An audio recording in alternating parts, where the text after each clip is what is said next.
રોજ રાત્રે આશાપુરી નગરમાં એક ઘટના બનેલ છે, જેમાં મરણ જનાર વિશાલને રાકેશ નામના માણસે ગોંધી રાખવાનો પ્રયત્ન કર્યો. મૂળ બબાલ ₹10,000ની ઉઘરાણી બાબતનું હતું, જેમાં તેણે સદ્દામ લઈને આવેલો, પરંતુ સદ્દામ તેને મૂકીને જતો રહ્યો.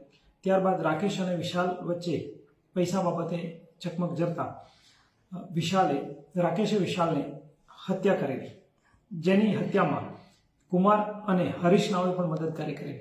ત્યારબાદ વિશાલના મિત્રો કૃણાલ અને હિતેશ રાણા વચ્ચે પડતા તેઓને પણ ઈજાઓ થયેલી, જે બાબતે ત્રણેય આરોપીઓની ધરપકડ કરવામાં આવેલી છે અને હાલ પાંડેસરા પોલીસ ખાતે રિમાન્ડ પર છે. બંને રાકેશ અને વિશાલ નાઓ ઘણા સમયથી આર્થિક વ્યવહાર સાથે સંકળાયેલા હતા અને છેલ્લા 6 મહિનામાં જે ₹10,000 લીધેલા વિશાલે રાકેશ પાસેથી, જે ચૂકવવા માટે રાકેશ વારંવાર વિશાલને પ્રેશર કરતો હતો અને ગઈ 16 તારીખે જે પ્રેશર અને મગજમારીમાંથી હત્યામાં પરિણમેલ છે. જી ત્રણેય આરોપીઓ વિરુદ્ધ પ્રોહિબિશનના ગુના રજીસ્ટર થયેલા છે અને એક આરોપી વિરુદ્ધ રાયોટિંગનો પણ ગુનો દાખલ થયેલો. જી અત્યાર સુધીના ઇન્વેસ્ટિગેશનમાં એવું કંઈ ફલિત થયેલું નથી, પરંતુ ઘણી બધી ઇન્ફોર્મેશન છે જેના આધારે આગળની તપાસ ચાલુ છે.